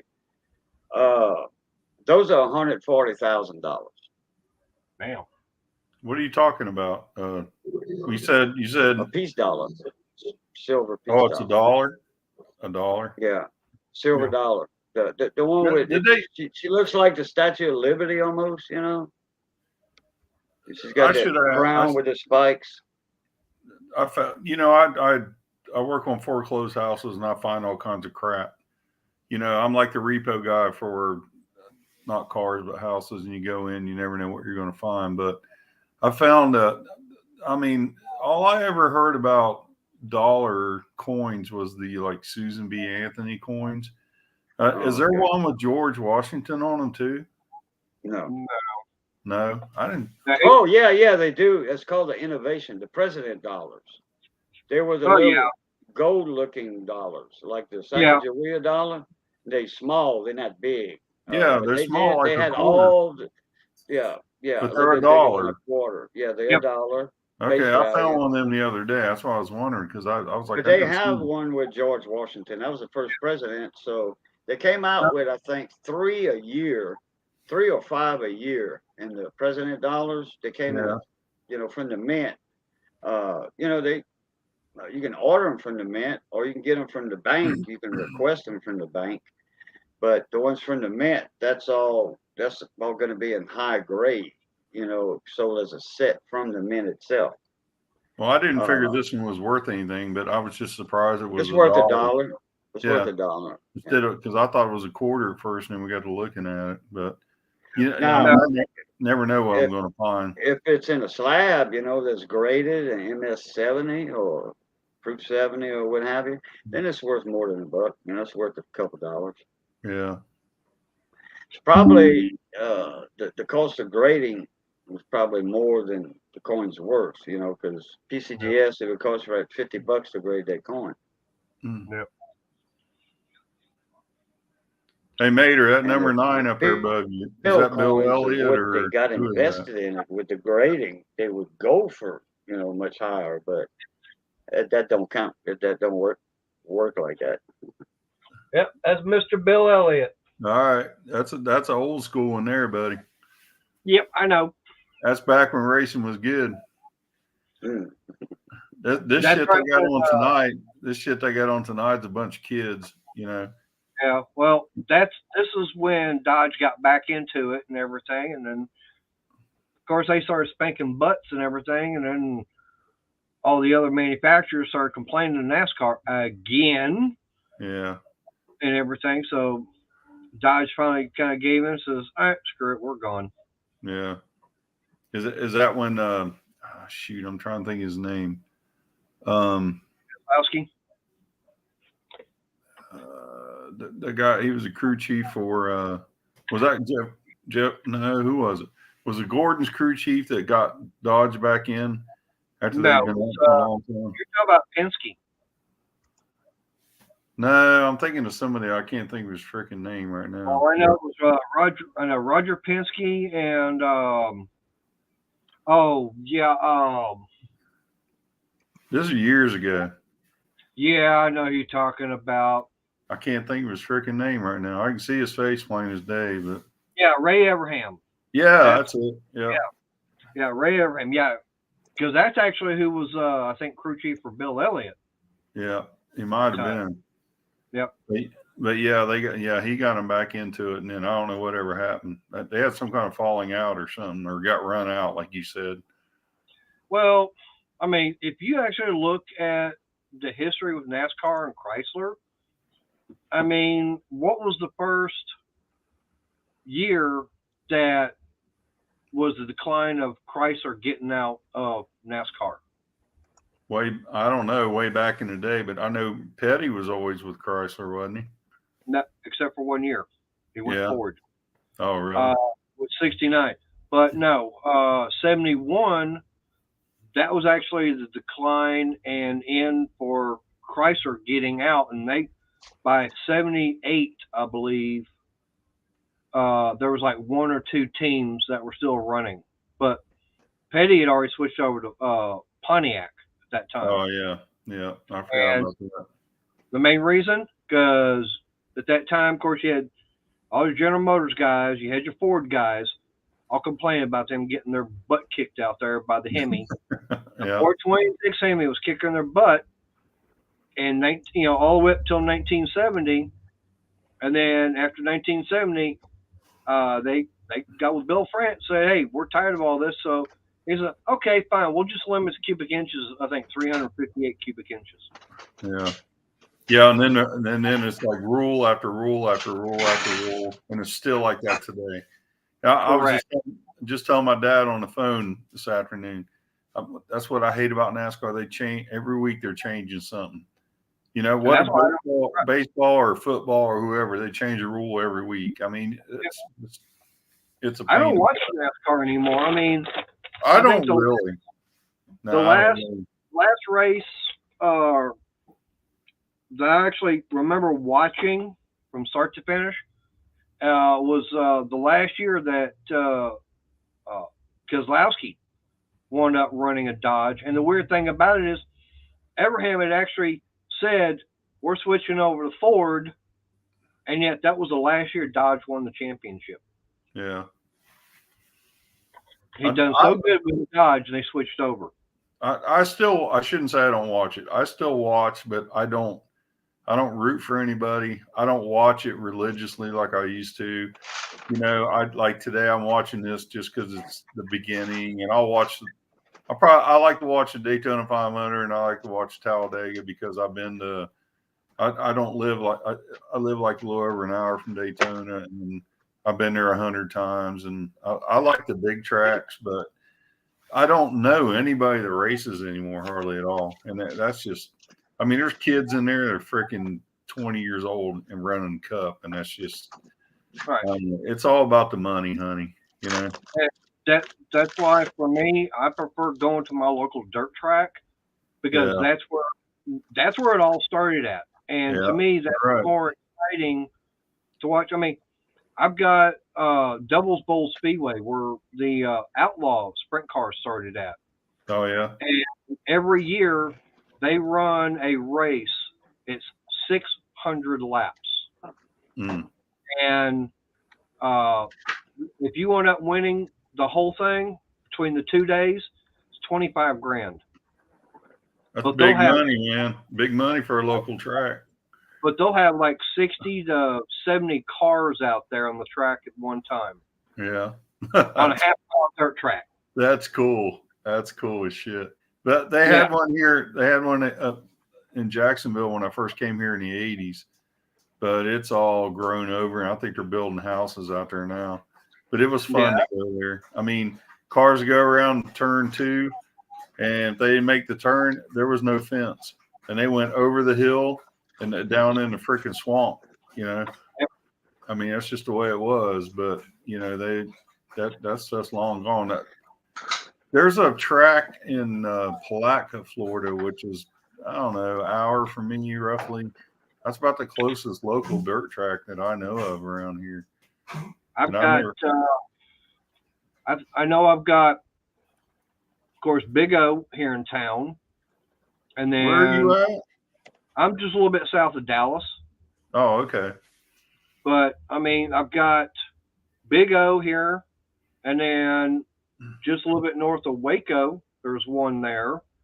Got one that's over in Kennedale. I know there's one further up north up in Boyd, and there's about 2 or 3 others. Holy cow, man. That's a lot. So, I mean, within a couple of hours of driving, there's about a dozen or so dirt tracks around me. Wow. Okay, let me get with Robert here for a sec, answer his question. In fact, I had a live stream. We were talking about that because I had a few coin collectors in the stream at that time, and we were talking about the 1 to 10 grading system instead of the 1 to 70. And no, the old slabs will not have to be regraded because the 1 to 10 system will be almost on the scale similar to the 1 to 70, because like when you're gonna get up to like say 10 would be a 70,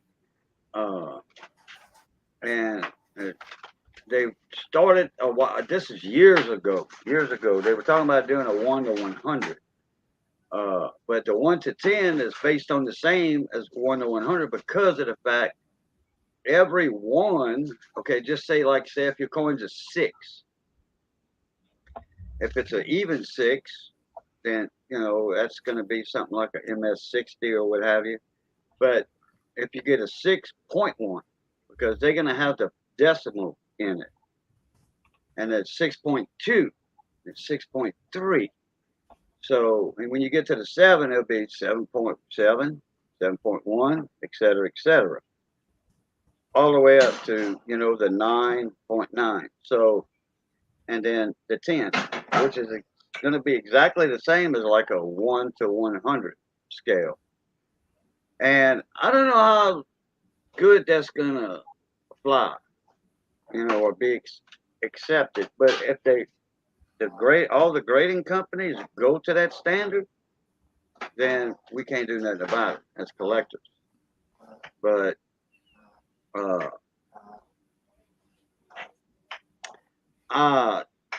it's still going to be based on the same as eye appeal.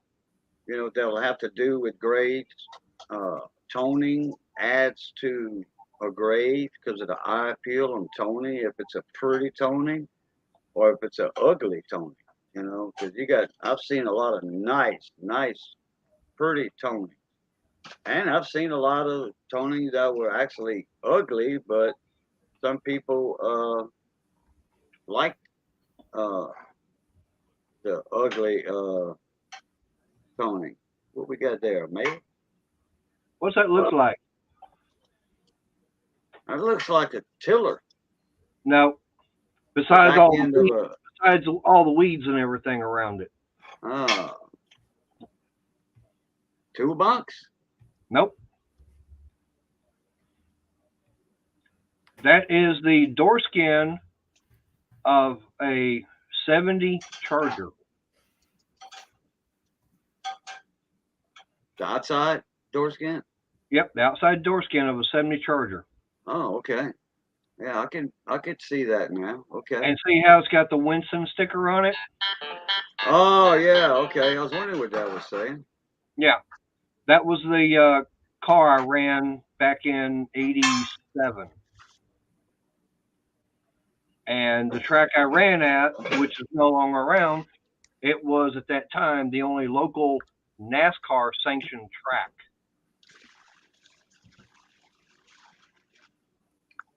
And it's sitting right outside the door here right now, still. Okay. Yeah, I sure did not recognize that as a door skin.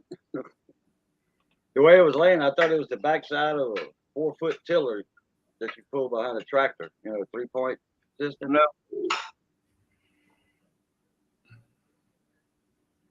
Hey, Boo, did you see that Renegade's garage? He's in Jacksonville and his daughter lives in the same town I live in. That's pretty cool. Oh, okay. No, I didn't see that comment. Just outside of Jacksonville. I'm trying to figure out, is there a way to put comments in on when you're on StreamYard, or you have to go to the YouTube feed? You have to go on the YouTube.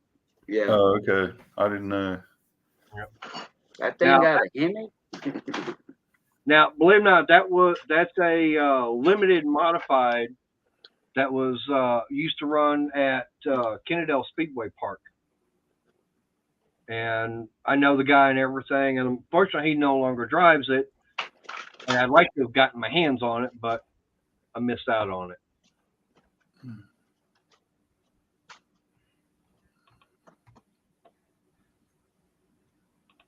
Yeah, I like my Chrysler products, especially when it comes to dirt track racing.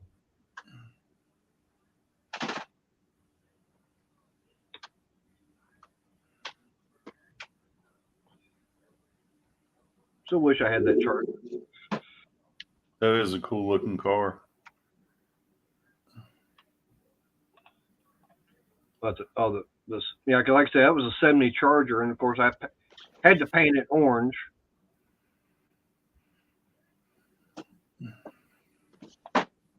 Okay, we got a couple of minutes until Polar Bear Ed comes on. We'll give him a read. Polar Bear Ed's garage. Actually, he's going to be going live almost any time. Yeah, that's what I said. A couple of minutes. So I'm going to put his link in there one more time in the comments. And jump on over there and give him a raid. Cajun raid. Well, I'm going to jump off here, guys. Pulling tractors, the engines in them, or cooking, or because he does a once a week video on cooking, like in that channel. It's What's Cooking with the Bear. He does a video once a week. Yep. Good meals. I'll tell you what, that rice, that fried rice he did that one time, man, that was awesome. Yeah. I just got a notification that he's already live. Oh, okay. Just went live. because it Yep. is 6:01. Yeah, about a minute. All right. All right, everybody. If y'all don't mind, y'all click on that link. We'll go give him a Cajun raid. All right. We're gonna do our outros. You want to say your goodbyes, Rob? Yes, sir. Thank you, everybody. I had fun talking to you guys, man. And Oh yeah. I'll try to get back on there again as soon as I can. Depends on what's going on. It's been more or less every Sunday. You know, I think New Year's. I missed that day. So Yeah. All right. Well, Cajun, I appreciate you having me up, and of course, I'll see you, over at Polar Bear, and of course tomorrow night at 7. right, yeah. Maybe Appreciate comes you. on tomorrow at 7. Yep. All right, everybody. Y'all know the routine. It's good being north of the grass. Uh-oh. How Stay you doing? safe.